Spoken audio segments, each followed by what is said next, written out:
Hello and welcome to today's video. This time we'll be having a look through my collection of vintage penguin handbooks, giving them a good clean, polish and getting them looking as good as possible. So sit back, relax and let's get to it.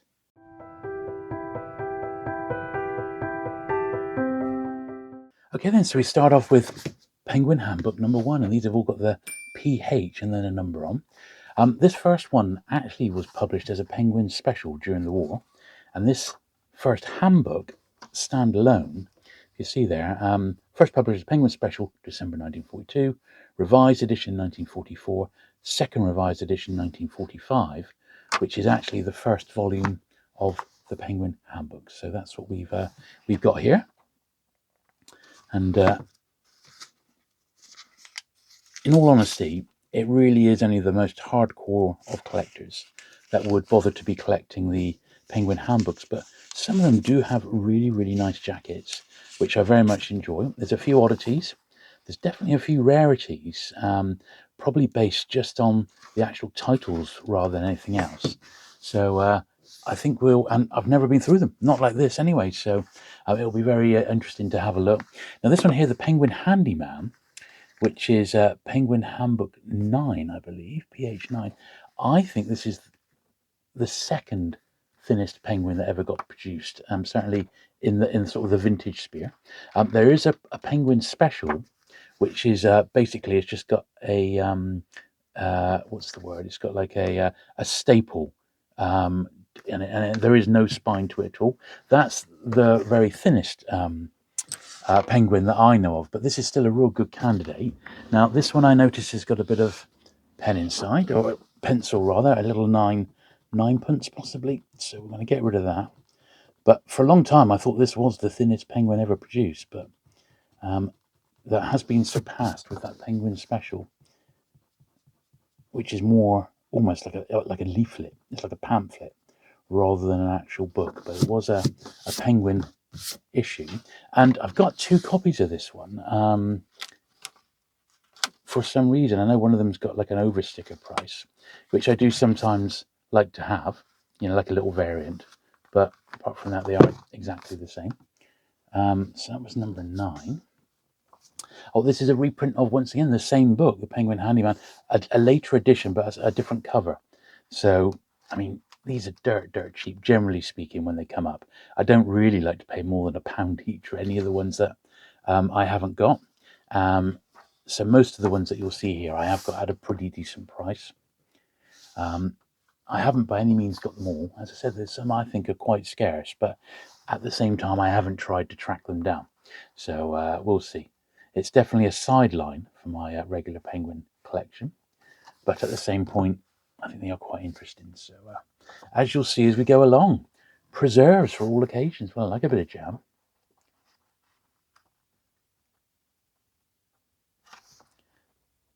September, it says September the 29th, 1953. That's when somebody, Mr. Wade, had this one in their collection. Well, they were possibly the original owner and decided to make their own preserves.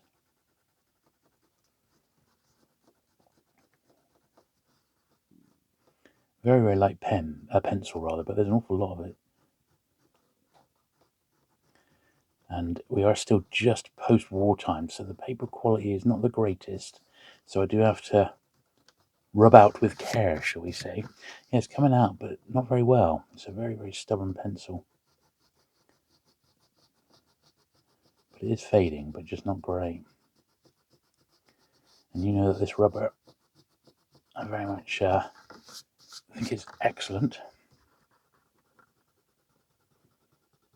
The one I use is this Pentel high polymer eraser. They last for absolutely ages, and they're just great quality. Well, there we are. So there's still a bit of remnants of this chap's name, but it's so faded I don't really mind. And it's not like any of these handbooks are like huge money by any means. There's a couple which, as I said, are a little bit rare, and I do have those, so I'll show them a little bit later on. But there's nothing here that's going to be breaking the bank, shall we say. Your small holding. Of course, a lot of these titles came about because food was so scarce during the war. People took it upon themselves to, grow their own vegetables, grow their own fruit, make jams and preserves that could be kept. And it was something that became very, very popular. As I said, when we had food rationing in the UK uh, during the war, so, and for a few years afterwards, which we do tend to forget. So, yeah, that's why these books are always, they were serving a purpose. Look at this, beekeeping. So one on bees, which is something I've always fancied doing, but when the kids were growing up, they weren't particularly fond of bees. And I do know someone who I used to work with who kept bees, and they actually gave him an awful lot of trouble. So I didn't fancy it in the end. I sort of gave up the thought of doing it. Puffin Handbook number 16 here, Successful Living. This is how to live successfully. Well, okay. We need to have a book for that, of course. Now, when are these dated? This is 52 now, so we've moved on a little bit. And the numbering does. I've got these all in number order, but at the same time, I don't think they were published with like one a month or anything like that. They were quite sporadic. Now, this one here, I remember getting this one actually. It was many years ago. That is going to need gluing down, so I've got the glue on standby. But I remember getting this. I think it was from a bookshop in Torquay, possibly called the Celtic Bookshop, which I don't think is there anymore. Yes, so we're going to put some glue on now. You may remember I've been using this glue here, which is the Pinflair Bookbinders glue, and it's proved to be very good so far. So hopefully we can just carry on. There's a bit of like glue. It's been a week or two since I've last used it, so the top has formed a little rubber bit of dried glue on top. But actually, it's such a small amount, I'm not going to worry about that. So let's squeeze it. There we are. It didn't come out until I started squeezing. And as I've proved with this now, having used it a little bit, when this glue dries, it dries totally clear, and it actually looks like a normal book, which is very handy. Now, I think I've overdone it there a little bit, but the good news is you can just wipe it away with your fingers. See, I did put rather a lot on there, but what happens is it very, very quickly dries out, and as I said, it's just like silicone rubber in effect. And I think there's a tiny little bit on the end there, so let's get this bit off my fingers. There we are. I think just under there, I can squeeze a little bit of this in there. There we are.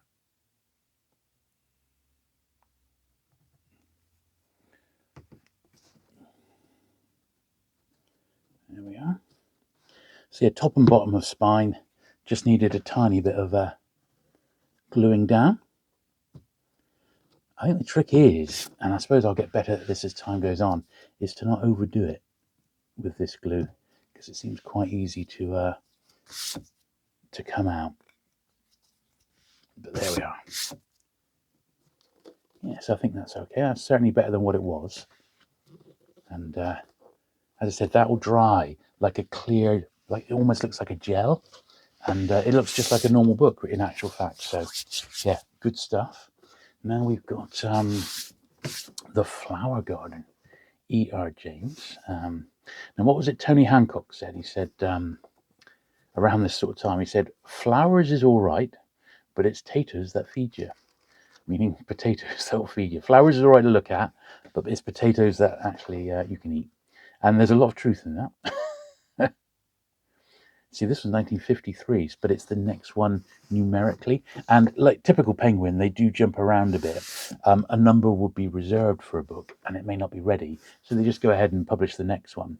But ultimately, the numbering would sort of line up, The Intelligent Parents Manual. This is a nice period for these handbooks because they've got like the pictures around the edges, and quite often, as in this case, the Penguin logo is almost bespoke to this particular book. They sort of incorporate it, which is quite nice. Shows a little bit more thought gone into the book, I mean, these aren't mint by any means, but as I said, it's definitely a sort of a minor collection, but it's one that I do feel as a penguin collector I ought to have a run of these, you know. It's quite nice. Paint your own pictures. I think I got this one fairly recently. Looks like it's a nice copy as well. Yeah, I did actually. This is one I got off a penguin book dealer actually, and I managed to get about 5 or 6 handbooks off him, which was good news. The vegetable garden. So back to what I was saying earlier about grow your own. This is another example of post-war grow your own and independence. 1954 now. This has got a little 85p. I don't actually know off the top of my head when rationing stopped. I mean, I think it had stopped by 1954. Certainly the early 50s, it was all done, I'm pretty sure. I have got a couple of odd ration books up in my collection. They're partly used from that period of time, with like some of the stamps taken out, things like that. But in the end, it just fizzled out because there was enough of all things really to go round, you know.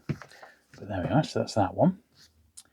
And I do like books on chess. It's one of my games that I enjoy playing, and I like books on it as well, particularly vintage ones. And there you go. Once again, you see the penguin logo has been made to look like a bit like a chess piece, which is quite nice. And that one, I'm going to get some glue in there. Look at that. I think it's already actually been glued down. There we are, but just not very well. So it needs a tiny slither going down there. But we'll just check inside first of all. Nowadays, of course, you know, would you bother to look at a chess book when there's so many amazing websites? I mean, there's one that I used with my son. I think it's just chess.com, and it's just the business really. It's just the only site you'll ever need. And what I like to do is relive, basically on the computer, replay classic matches. So some of the famous matches from history. It's nice to go back and play them, and they've got the move for move, and it's amazing when you try and replay those and just watch what must have been going through their minds at the time. Just incredible. The Penguin Knitting Book, and I was just looking for the logo, and I see it's up there. And they have used that particular logo before. That was used on Penguin's 25th anniversary books, that particular stylized logo. Got a little 10p in the corner there, which we'll get out. In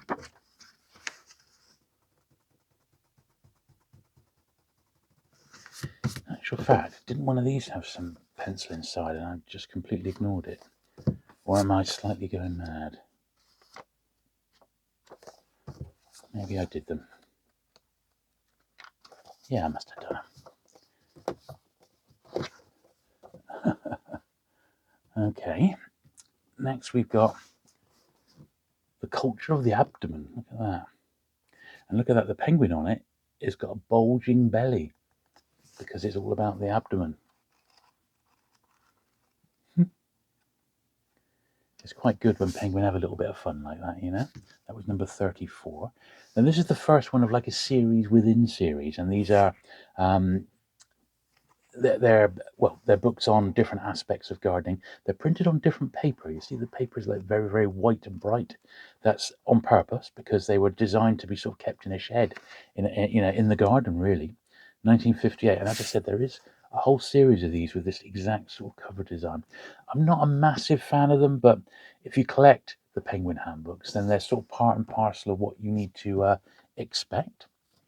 The Art of Living, Andre Moore. Some probably recognise that author's name. He was the chap who wrote Ariel, which was Penguin number 1. I wonder if it actually mentions that in the forward. It does not, at least not in that blurb. Oh, he did. Yeah, look at that. Ariel, A Life with Shelley, originally published in 1923, was Penguin number 1 in 1935. There we are. So yeah, this was the chap Andre Moros who actually, you know, his book, the autobiography of Shelley, Ariel, was chosen as the very first ever numbered penguin all those years ago. Now this is a little favourite of mine. I really like this. This is using the penguin motif to its extreme, isn't it? Look at that. The Penguin Book of First Aid. And it's got a glossy cover. Once again, I suspect because it was a book that was designed perhaps to not be on a bookshelf. It was going to be like in a first aid box or within easy access.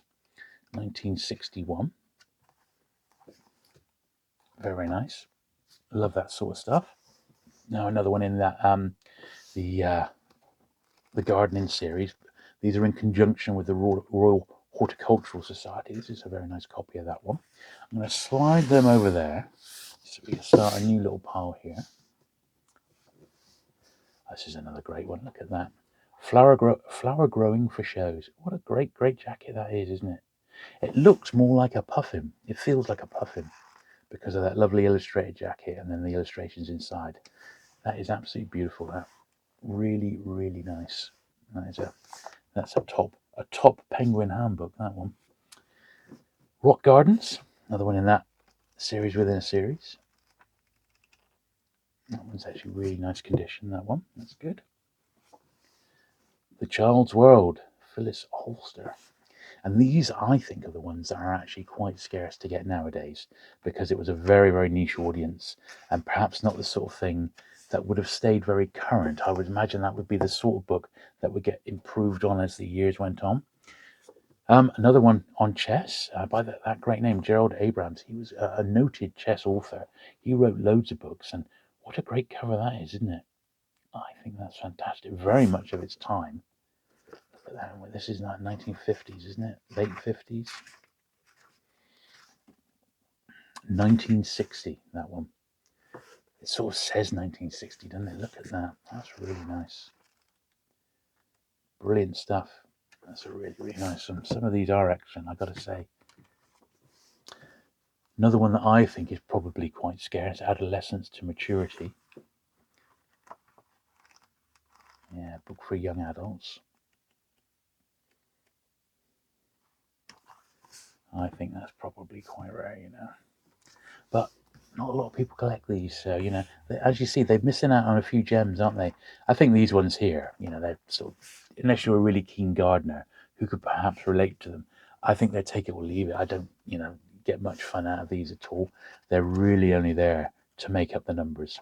But you can't have a collection of Penguin handbooks and not have them, so that's why they're there. This one's unlike the other ones. This one's completely laminated, and consequently has kept the book in astonishing shape. Look at that; it's lovely, considering it's this early 60s,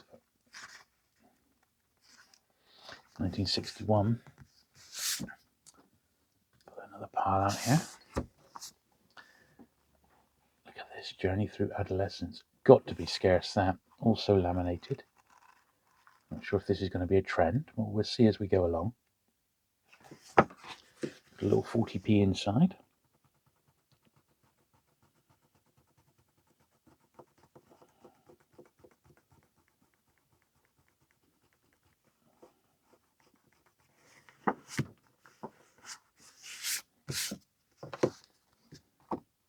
Good stuff.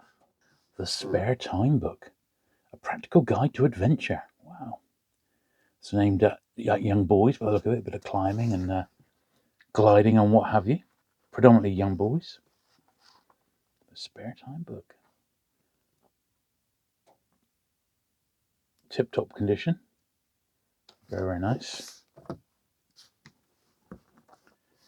Interior design. Look at this. Wow. I bet this is quite a nice and potentially sought-after book for period early 60s design. Wow. This is something that Penguin was, just with the design of their list, they were very closely aligned to. Was staying on the cutting edge of design. They really were. Your Child's Room. Look at this. Wow. Once again, I can't imagine that many of these have really survived the test of time. 60 odd years later, the only copies around were probably in Penguin collectors' collections. Childbirth. Okay. Wow. That's all behind me now. I don't think I'll be having any more children with my wife. Your Money's Worth. Elizabeth Gurnbree. A Penguin handbook for shoppers. Okay.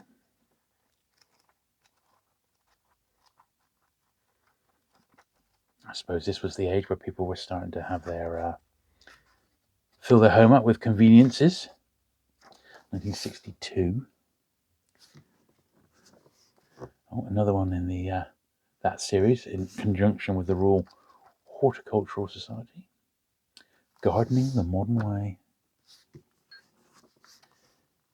Facts and Fallacies of Middle Age. Okay, a book for people who are middle-aged.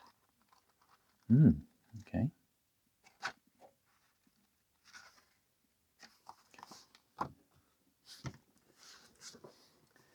Farming for Profits.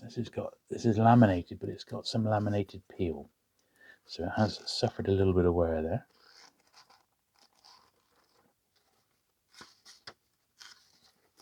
But on the whole, he's all right.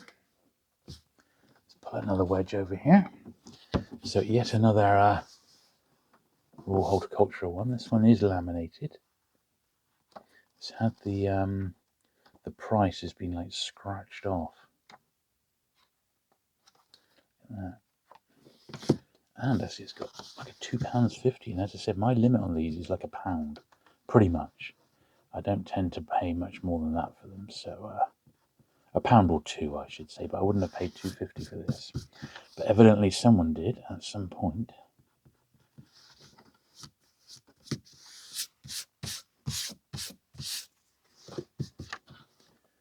But it wasn't me. House maintenance and repairs. Okay.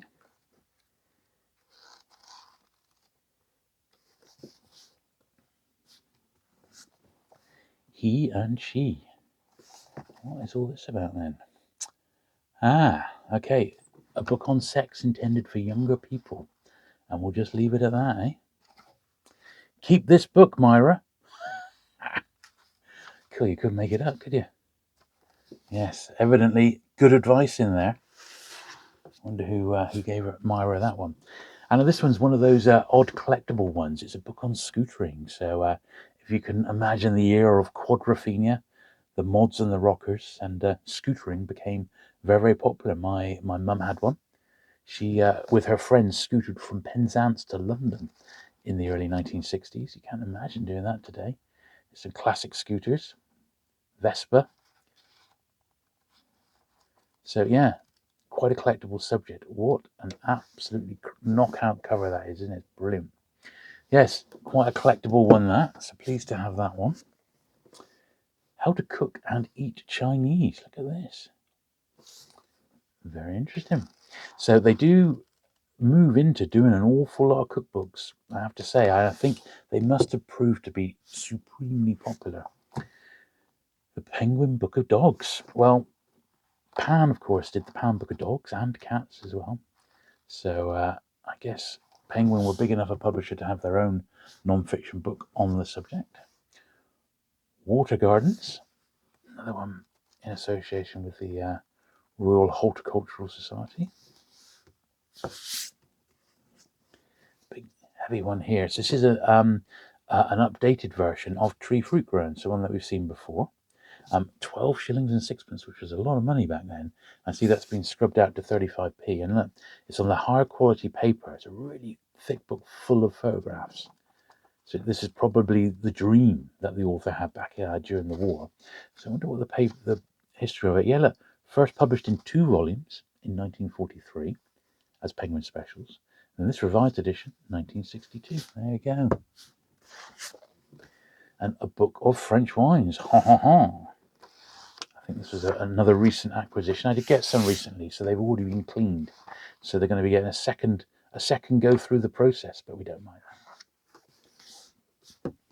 At least I don't mind giving books a second go, because sometimes you miss stuff first time round. You know, it just happens. Any wife or any husband. Oh, what's going on here? Oh, sexual problems in married life. Look at this, a self-help book. And these have got to be the sorts of titles that I can't imagine had a big print run. And how many have genuinely survived today? I just can't see there being that many. Not outside of Penguin collections, anyway. Wines and spirits. Well, okay. I'm not a big drinker of spirits. I like whiskey and different sorts of it, but that's about it. Really, don't dabble with much else. Round the world in 80 dishes. Okay. She could feed a small army there. All being prepared on the floor as well. So I guess it's a dish from each different country. That's interesting. Look at this, dishes from different areas. Middle East, the Far East, Europe. And suggestions for beginners. Well, that would be me, really. I am more a beginner in the kitchen. Madame Prunier's fish cookbook. Oh, dear. I don't like fish much. I'm not really a fan. I can barely stomach a fish finger. The Complete Guide to Investment. Well, that's going to be completely out of date, isn't it? What a book to do that is. I suppose if you invested in rare penguin crime back in the 1960s, you would have done very well. Or even in rare comics. Let's put another wedge over here. The Slimmer's Cookbook. Wow. Not a bad subject. As I said, they did start slipping in lots of cookbooks and things like that, you know. Improve your cricket. Okay. Played a bit at school. This is another one on that, a slightly odd paper, different to the norm, but I guess one that you could print black and white photos on quite easily. Yeah, that's not too bad. Cacti and other succulents. I actually really like cacti, and I have had many through my hands over the years, and I've got 3 that I've had for a couple of years that are doing very well on the kitchen windowsill. Yeah, I like to keep cacti. I once went to a cacti farm. It looked a bit like that, but it was a massive walk-in greenhouse full of cacti. It was unforgettable, you know. But sadly, the people who ran it are long gone now. But it was quite the sight. There we are. Penguin cordon bleu cookery. Look at that with a big lobster in the pot there. Just see, it's got a cover tear there. Big thick book, this one.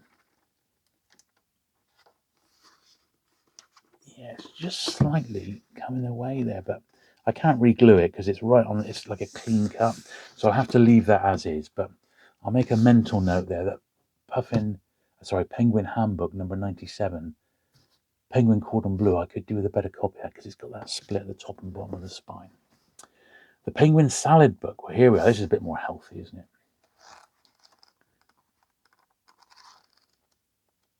Nice salad for the summer. We're into 1965 now.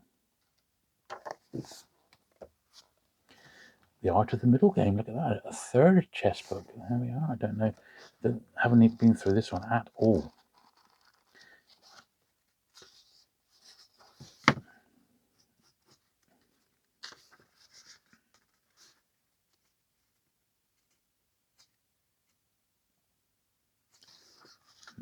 Slightly turned over page there.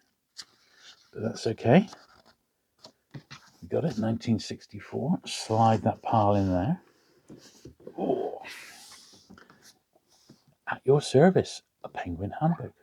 Where to go, what to pay, what quality to expect, where and how to send complaints. Blimey. So it's like a book of etiquette and a general guide to being the man about town, or even woman. A consumer's guide to the service, trades, and professions. Okay. At your service. Well, there you go. Don't remember that one at all. Bidding at bridge. Bridge, that's a game I've never really got into.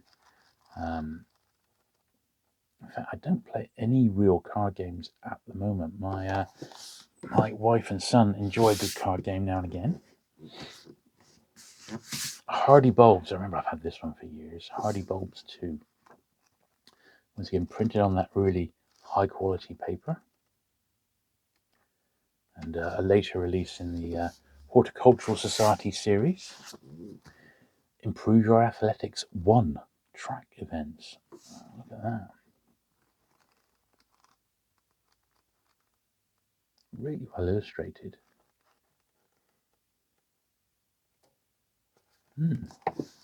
Quite nice. Now we got a couple of more unusual ones coming up now. Designed to Fit the Family. Another great book on design. So again, I bet this is quite sought after.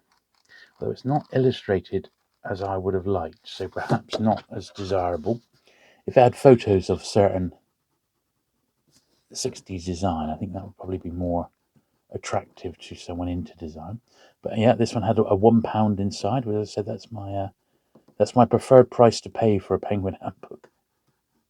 Is £1, just to earn its space on the shelf. Thankfully, the pencil in that came off nice and easy.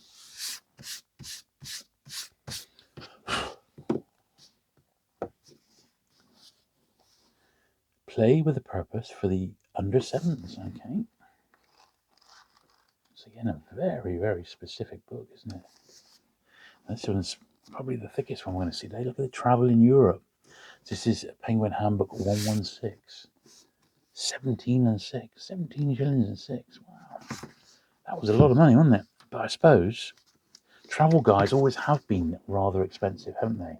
But generally it's because they're full of, packed full of photographs, and the cost it's cost the publisher to keep the actual information accurate and up to date.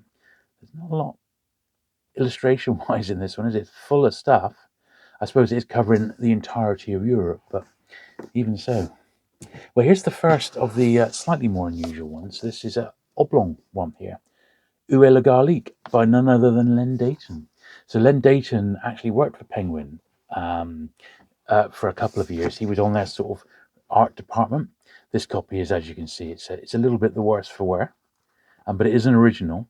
They are reasonably scarce, these, but because this one's got damp over the years, I think I picked it up at a boot sale actually.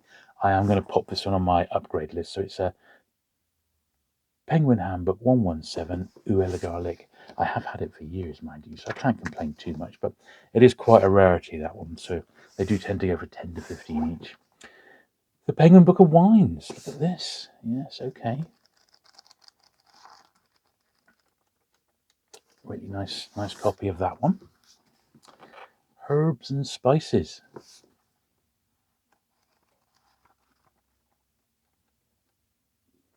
Does remind me of Kentucky Fried Chicken. Now, when they set up their Twitter account many years ago, they followed the five. Is it the five? The Spice Girls, the 5 Spice Girls, and 7 guys called Herb, and that made up the secret herbs and spices. They were the only people they actually followed. I thought, well, that was very clever marketing. Danish cooking. Don't know much about Danish cooking. This is 1967 we are in now. Now here's the second one, which is Len Deighton again. It's his action cookbook. This one has been reprinted, so there are copies around, but this is a much better copy. I mean, as I said, they go for about £10 to £12, something like that, I think some of these strips and that were serialized in one of the newspapers, so I think it's a compilation of that. But yeah, worth picking up and unusual because it's in that oblong sort of format. And I'll just pull over the last pile here. So we got Posh Food. This is Handbook 131. And this one, look, it's got a cover by Alan Aldridge. Certainly one of my favourite designers. And he did a bit for Penguin around this time. Him and David Pelham, of course, the 2 very famous designers who both did stuff for Penguin. How to Drive Safely.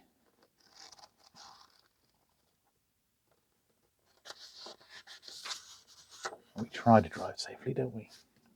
Here's a B format one, so it's a bigger format. Colour photography. They're instructional ones, but this is the sort of book that would benefit from being in a larger B format. Look at that. Nice, vivid photographs. Yeah, very, very nice. Leave It to Cook, the slow cooking method. What was the most famous one? It was called like How to Boil an Egg or something, wasn't it? I think it was the really famous cookbook. Soups and hors d'oeuvres. I said they did sort of devolve into a almost exclusively cookery list, didn't they? After doing all that sort of grow your own stuff. Making pottery. Look at this. Yeah. Been very much enjoying the Great Pottery Showdown. It's quite fun, even though I'd be rubbish at it myself. Good food on a budget. Look at that, 1p. This is a little bit rough, so this is going to need a bit of unfurling, shall we say, with the pages. Such a big one. It's some of the pages are a little bit, corners are turned over. But these things are like handbooks. You'll go to a second-hand bookshop and you'll see like a box of books outside at like 50p each, and there'll be one in there. And that's the sort of time, and that's how I really like to pick Penguin handbooks up, when they're sort of being given away, because, you know, apart from the few that we've highlighted, a lot of them are very dry, you know, the actual subject matter. But for Penguin completists, you have to have them all. The Wines of Italy.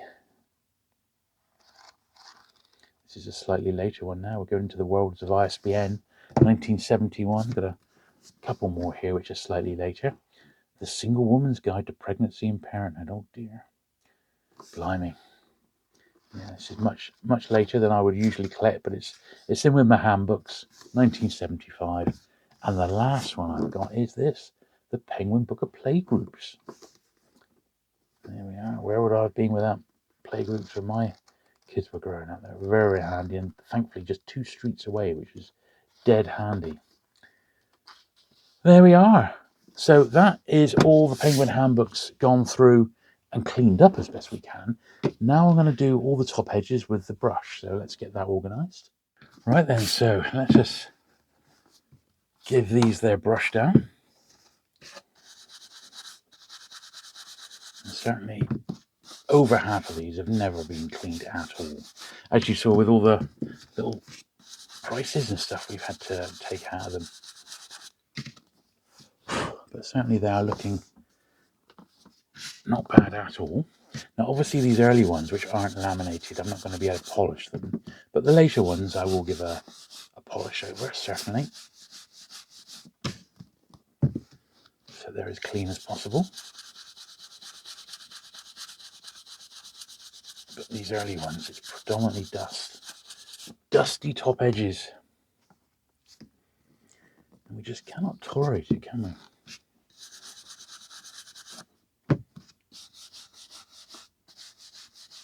But I am glad, really glad, that I've had these out and I've given them a good once over, because I've been meaning to do it for ages. And I have had a few new additions to the Penguin handbooks lately, so it's quite nice to have them all out for the first time ever on either channel and actually have a proper look at them.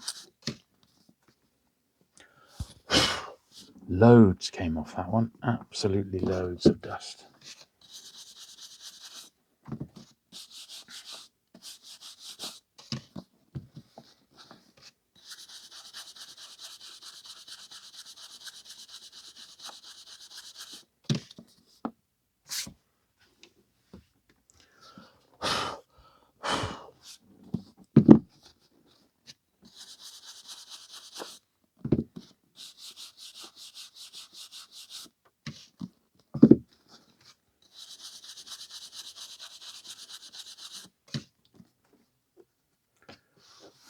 First stack there. All right. Slide these over.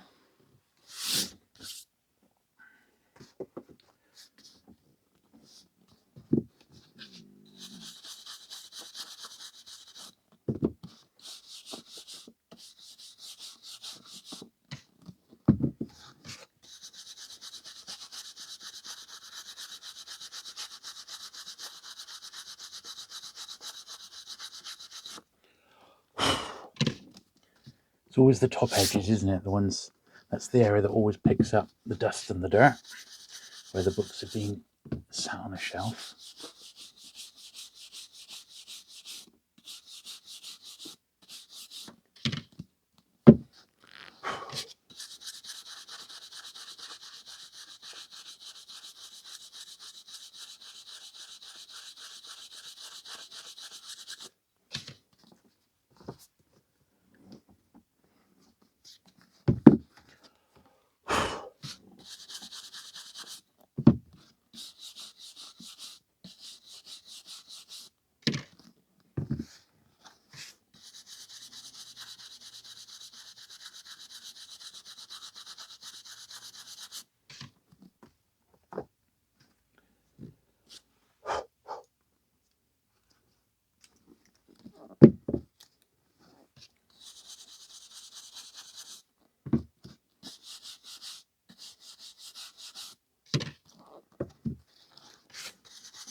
tell you what it is. These books weigh a ton. My arm is already aching. They're not like fiction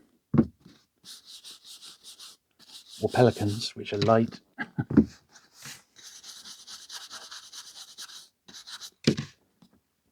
Just clean the lens there.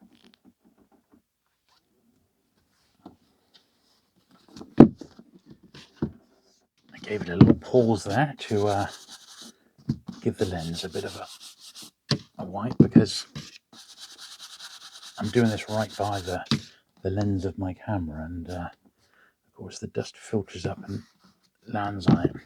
You can't really see it in post-production, but I know it's there, so I like to keep the lens clean if I can.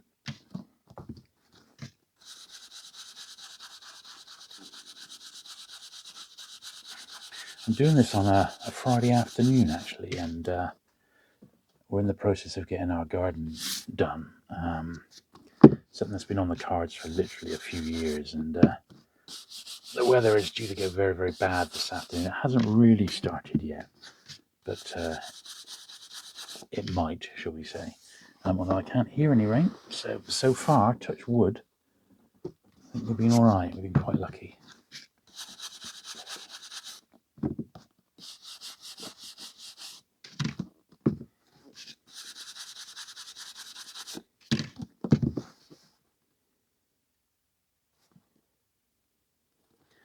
Yeah, also they were ever so slightly out of position, those ones.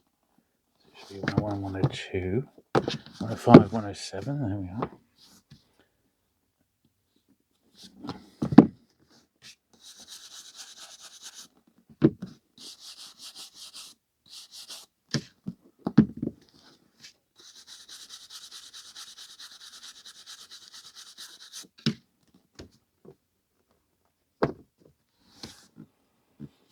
Let's do this on its own, I think. This trouble in Europe.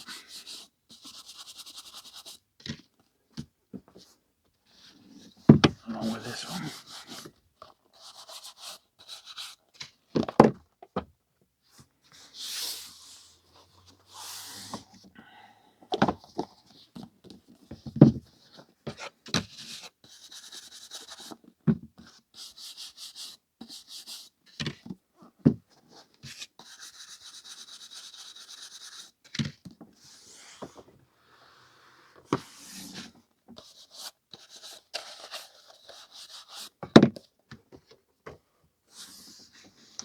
All different sizes now, so they're very much of this is what happened in the 1960s.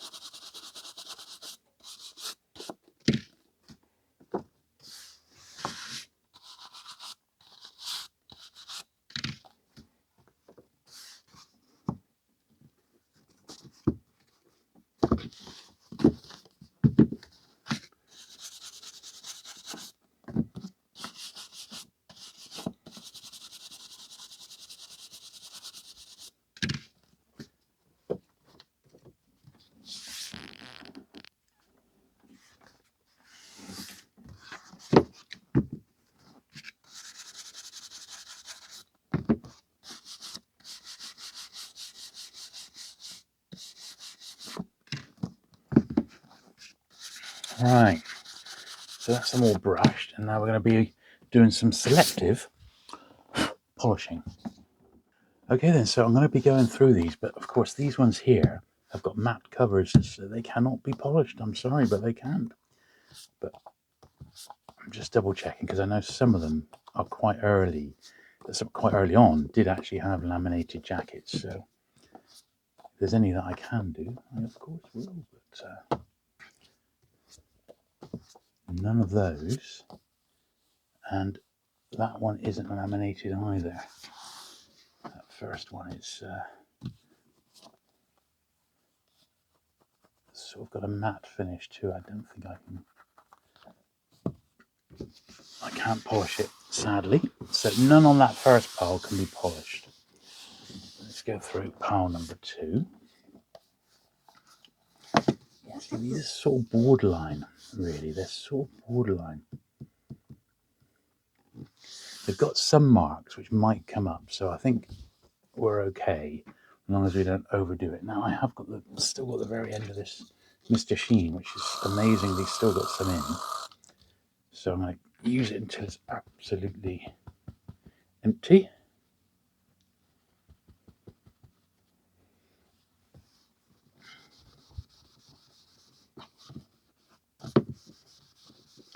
So we can't really do a lot more than that.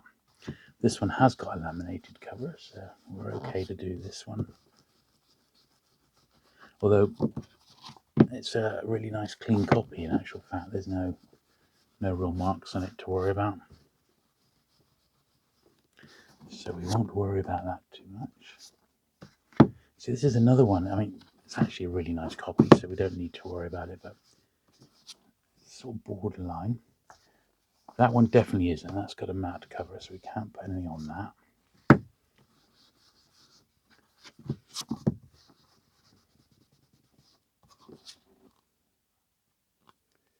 It's very difficult to tell sometimes. See, this one has. So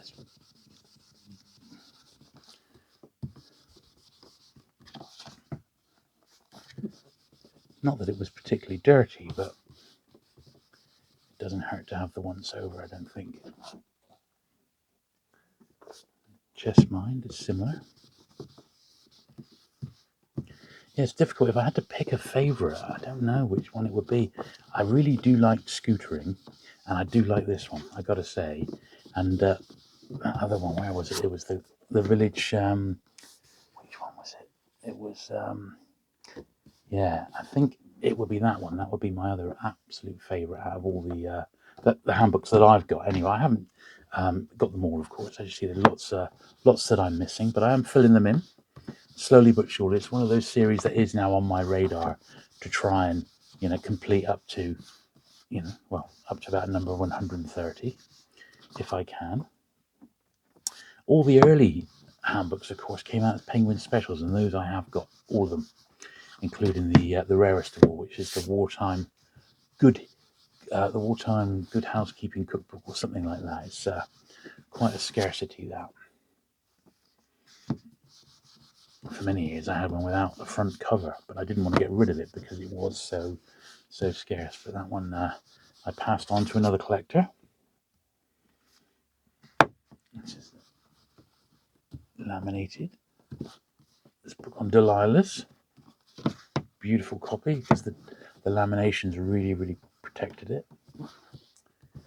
I actually received a book this week and quite frustrated because they didn't mention it and you couldn't tell from the picture, but it is laminated. It was quite annoying, so I don't know what to do because apart from the lamination has kept the book very nice condition, but it wouldn't have been worth what I paid for it, which was a tenner. If I'd have known it was laminated, I just wouldn't have taken it at all. So I'm going to write to the seller and say, look, you didn't mention that it was laminated in the description. That is a major defect, and it's got a sticker inside as well. Either have a partial refund or I'm sending it back, governor. And I shall wait for another copy to come my way. Yeah, I was on the face of it. It looked a really nice copy, but the reason it looked so nice was because it was laminated, but not because it was published as a laminated book. It was someone had put their own lamination on it, which I don't particularly like. Even if it does over the years, even if it has kept the book looking good, long term that lamination will probably go yellow and horrible, and the book underneath won't look great at all. So I generally want laminated books out of the old collection. Get them out, is what I say. But these are all fine to be polished. And generally all we're doing is taking off fingerprints. I suppose on some of the cookbooks, potentially, they're a little bit more prone to getting damaged because they would have been opened and used in a kitchen, I suppose, a kitchen environment. So any sort of cookbook of a vintage variety that you can find in nice condition, you're probably doing all right, It's like trying to find a book on cocktails, which is actually, if you look into it, it's actually a very collectible area of book collecting, is old cocktail books. But if you find an old cocktail book and it's got like a splash from a drink on it, you would sort of expect that, wouldn't you? Because it's been used, someone's been mixing cocktails with the book open, and you expect the odd mark. So if you find a cocktail book which is like untouched, then potentially you've got something quite special, and that's the same sort of thing with a cookbook. So a little bookseller's tip there.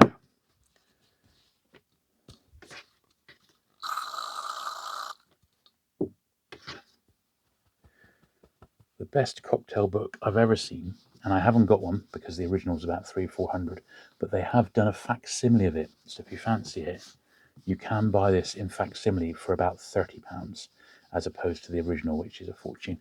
And that's the Savoy cocktail book. So it was Cocktails from the Savoy, and it came out. It's all Art Deco for when the book was published, and it's the most gorgeous thing you've ever seen.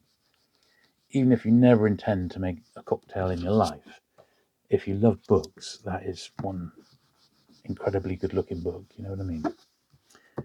And as I said, if you're looking for a present for someone who might like it, that's the one to get. It's the you can just get it in facsimile for about £30, which is brilliant. You can easily, if you Google it, you can easily see the book I'm referring to. It is gorgeous. But you have to be quite keen on cocktails, which I'm not really, in all honesty.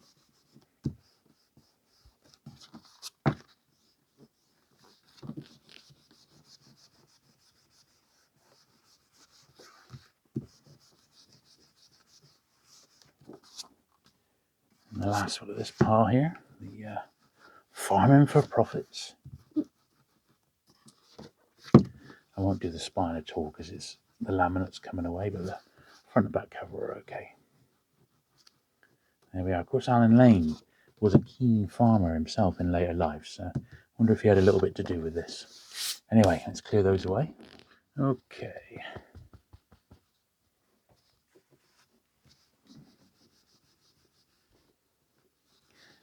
Had to eat and cook Chinese.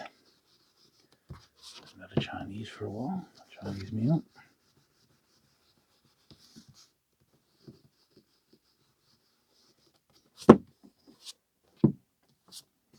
So pretty much all of these going forward are going to need a wipe over, but that's okay. We can do it.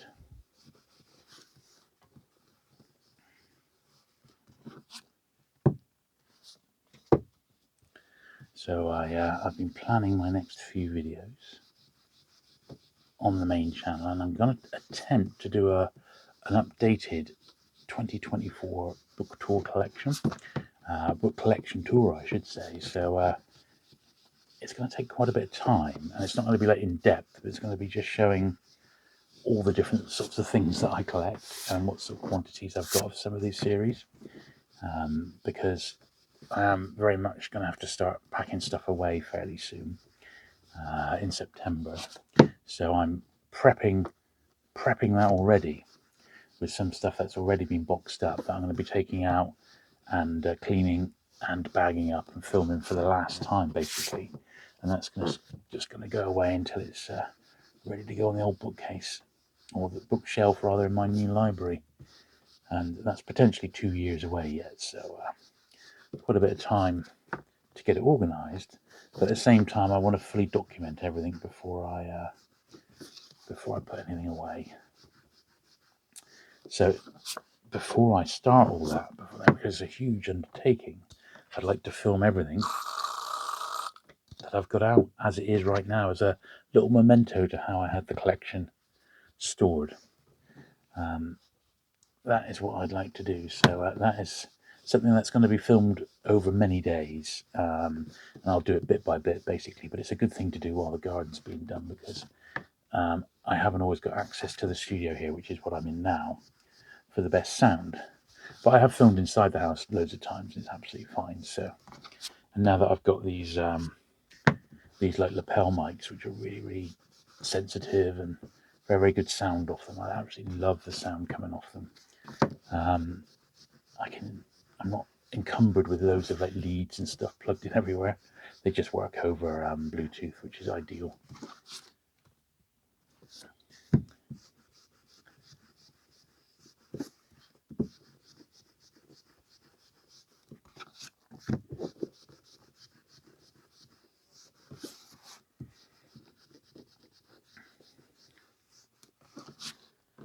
quite a lot of shows, and I've got a couple of big trips coming up, actually, including one to view a very, very big penguin collection, which is in storage at the moment.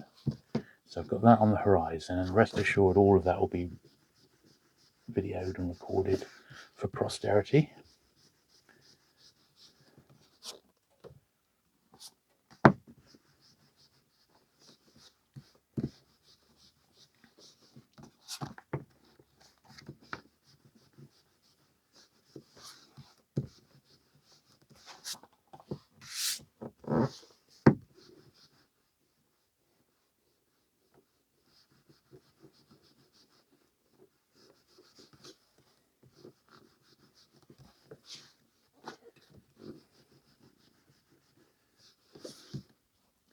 I recently did a video on the main channel, which is worth a watch if you've not seen it. It's gone down very well, which was 40 years of paperback collecting in 25 minutes. And I try and extol all my years of paperback collecting experience and knowledge into a short period of time.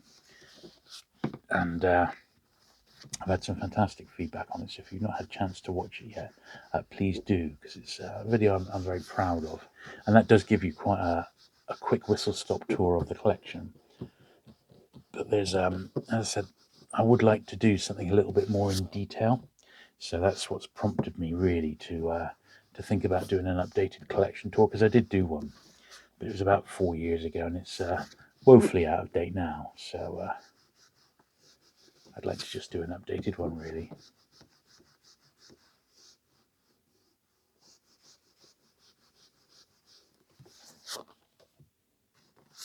Get some more polish on here. It's drying out.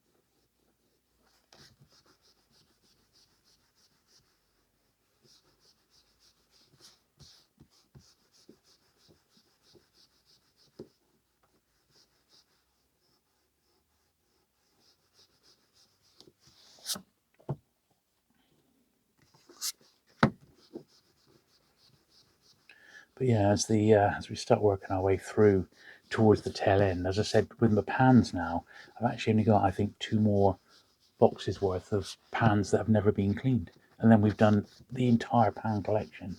Which, all right, it's not as big as the penguin collection, but it's still quite an achievement to do. I think if I do end up buying a sizable collection, which I have been looking at, then the regular cleaning is going to have to go on the back burner, because all the cleaning I'm going to be doing is going to be turning this collection around, cleaning up the stuff that I might want myself, and moving the spares on.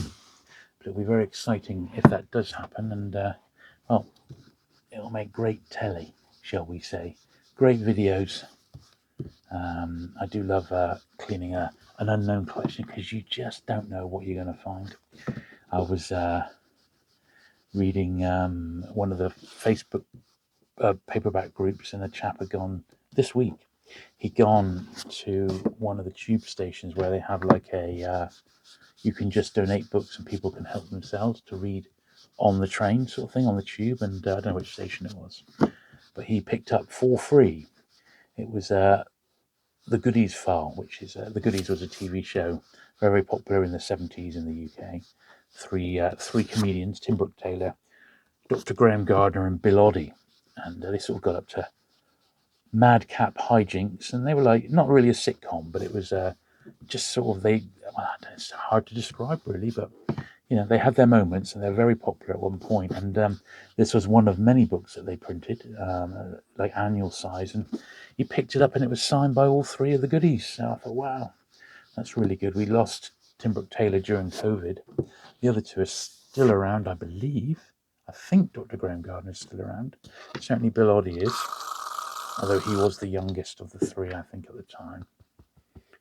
But I was really amazed. He's, I can't believe I found this. So obviously someone didn't check it, or just didn't have a clue as what they'd actually got, because a set of goodies signatures is not cheap nowadays. The book's very, very common.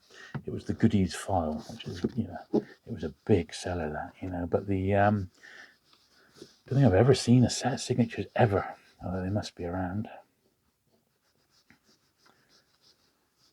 But yeah, I thought, God, someone did very well there. Little mark on the back there that we've just got off. Well spotted jewels. Evidently this one's never been through the process. Well, it was the salad book, a bit too healthy for me, really, but got to show willing, haven't we?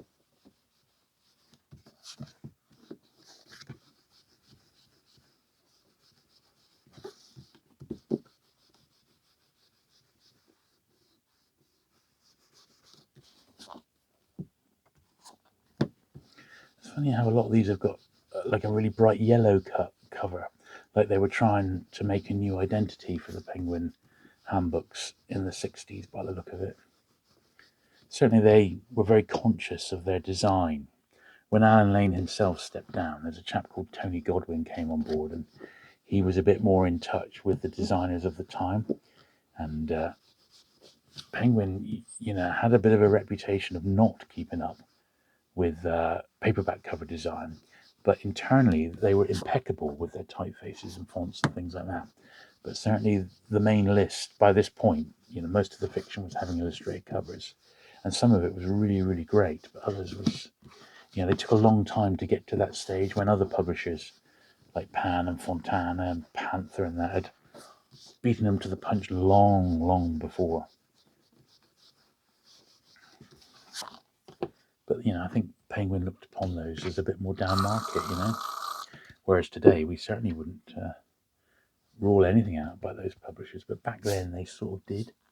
And Penguin had a bit of a snobby sort of attitude, really. It's a slightly, upper class quality of paperback, even though, they had, look at all the crime that they published, which was very much their bread and butter in some cases, Anyway. All part of publishing history, eh?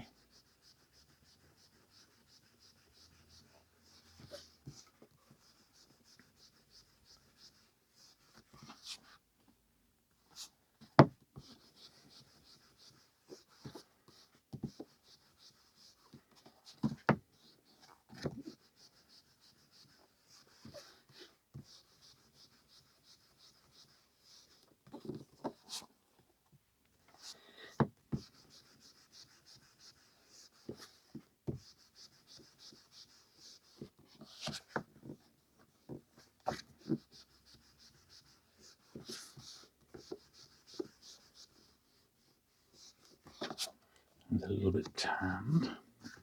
Here's that big travel guide of Europe, which isn't bad condition. I mean, I can't imagine it's that easy to find this, but the actual content was a bit disappointing, wasn't it? I thought.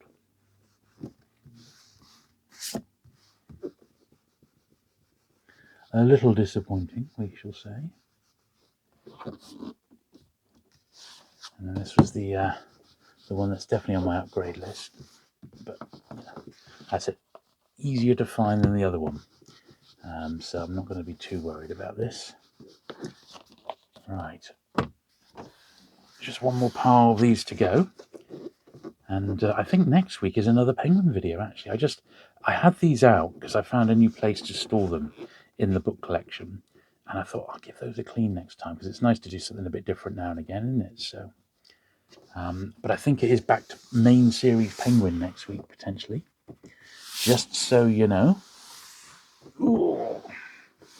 All right, the last stack. A little bit more polish.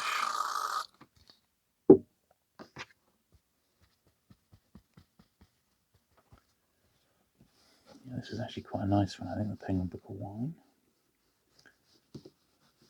A little bit faded on the spine, but not too bad.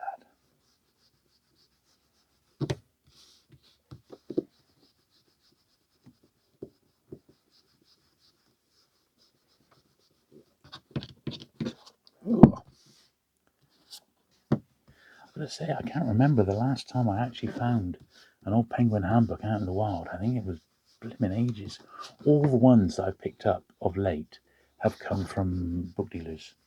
You know, as I don't tend to buy them online. I just do them when the book dealers themselves are having cheap sales, or you know they've done a catalogue and they just, these tend to be a bit like the Pelicans, where they're like a throwaway. Where it's like all of these are like, you know, £1 each or £2 each, depending on the condition. You know, they're really really dirt cheap, with just a few exceptions, and that tends to be when I check my list, and I usually end up with a few that I haven't got. You know, just the totally presentable copy of this one. That's absolutely fine for me.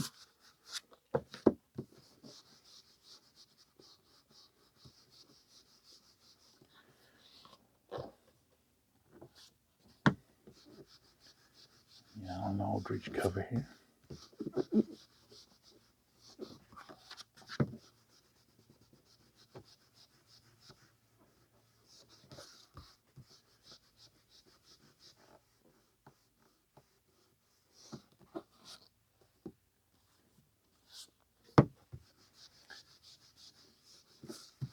So the other series I've got, which is a bit like this really, it's one that I've not really concentrated on, but over the years of being a penguin collector, naturally I've ended up with a collection of them, and that's penguin poetry. Now, I'm not a great poetry aficionado, I have to say, so it's not a series that I've ever pursued, but penguin poetry has got two redeeming factors. One, during the 1960s, the traditional poetry series, or 50s I should say, had beautiful, beautiful covers. They're absolutely gorgeous. And also in the 60s, there was a sub-series of what's known as the Penguin Modern Poets. So two quite interesting series to have a look at within the poetry series. Some of them, a bit like this, the early ones are buff covered and we won't be able to polish them, but the later ones we will, and it will be quite, I think I've got enough really to warrant a video now. I must have, I don't know, 60 or 70, I reckon, you know. Maybe if I haven't got quite enough, I'll pop in the Penguin Scores, which would be another little series, which would be quite good to put with them, basically. So that may be another one of these that I slip in about a month's time. I'll do those. I've got some more regular stuff to do. We got a penguin one to do.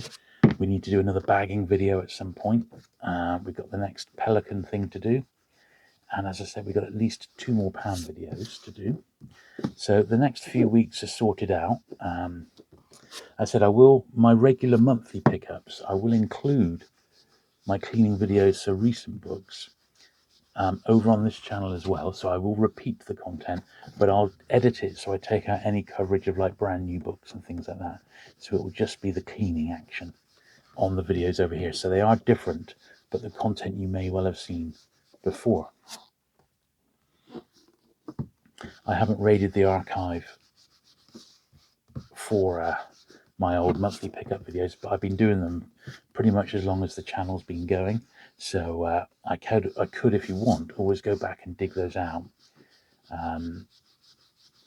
They won't be in 4K because that's not how they were filmed, unlike today's videos.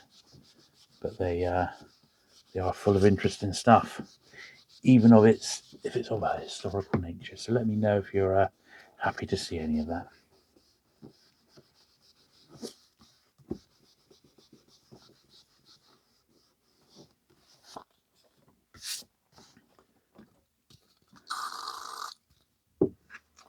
But I hope you've enjoyed today's video. Anyway, I certainly enjoyed looking through these. I really have. It's been it's been good fun. I've seen some interesting, some gorgeous vintage penguin books, and some you got to admit, probably the most boring penguin books in all the world,